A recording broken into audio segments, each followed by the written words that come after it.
ho ba si Crising Padua? Ah, yung may anak na ano.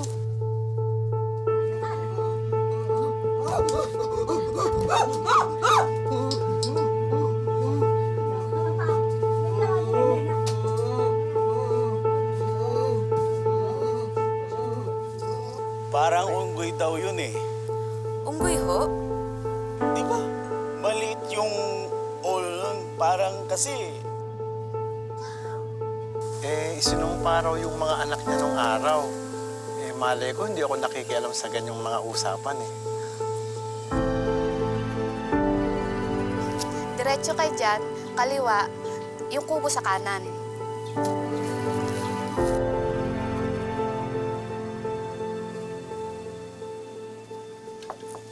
Tao po.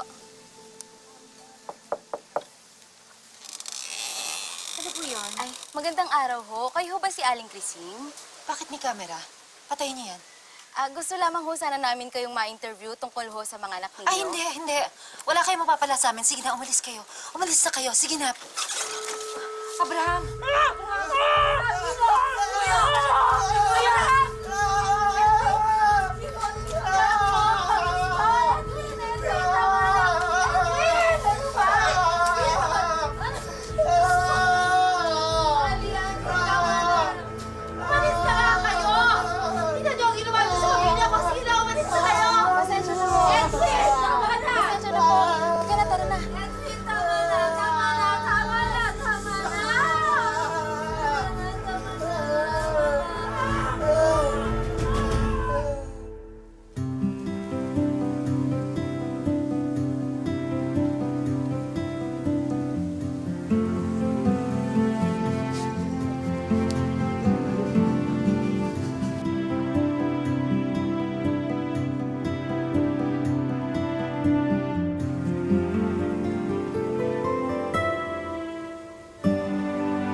Ganda talaga.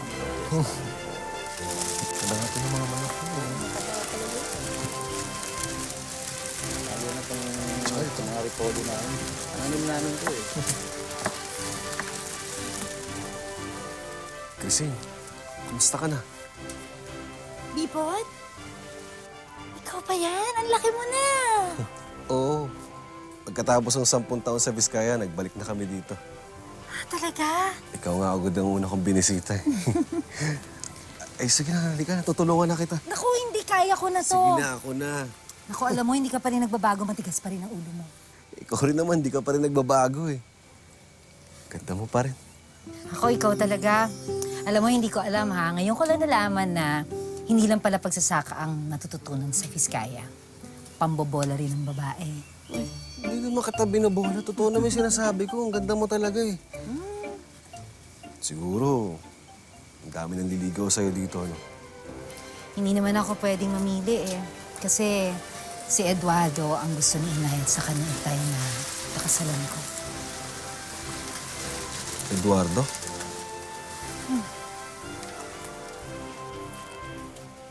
Ako si Eduardo.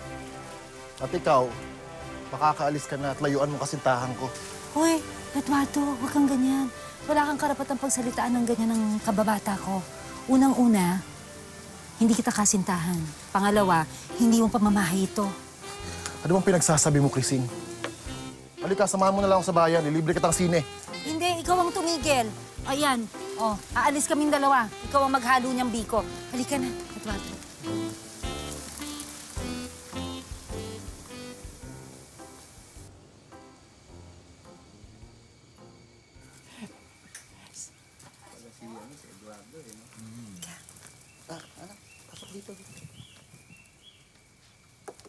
Kain po muna kayo. Kay ganda naman ang mapapangasawa mo, Eduardo. Paano ba napaibig si Crising? Abay, baka naman ginayuma mo yan, anak, ha? Ano pa ba nga hanapin ng dalaga namin kay Eduardo? Makisig, matalino, at higit sa lahat, kaya pa kay sa buhay. Huwag kang mag-alala. Sagot ko lahat ng gastusin sa kasal niyo sa 1 linggo, balay. Nga pala. Oh, tikman yung pansit oh. Sinanda namin talaga sa inyo yan. Masarap yan. Huwag kayo maya.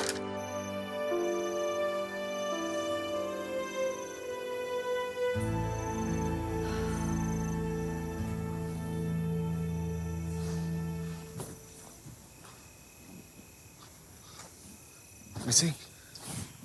What? Krising, sumama ka na sa akin. Hindi ko hayaang makasal ka kay Eduardo. Bakit kasi hindi na lang natin aminin sa kanila na 2 taon na tayo magkasintahan? Para ano? Pag nalaman nila yung totoo, lalo ka nila itutulak kay Eduardo. Pipot, Krising, mahal mo ba ako? mahal na mahal. Oh. Krising, mahal na mahal kita. Ayoko maging miserable ang buhay mo, kaya sumakma ka na sa akin. Sige. Halika na.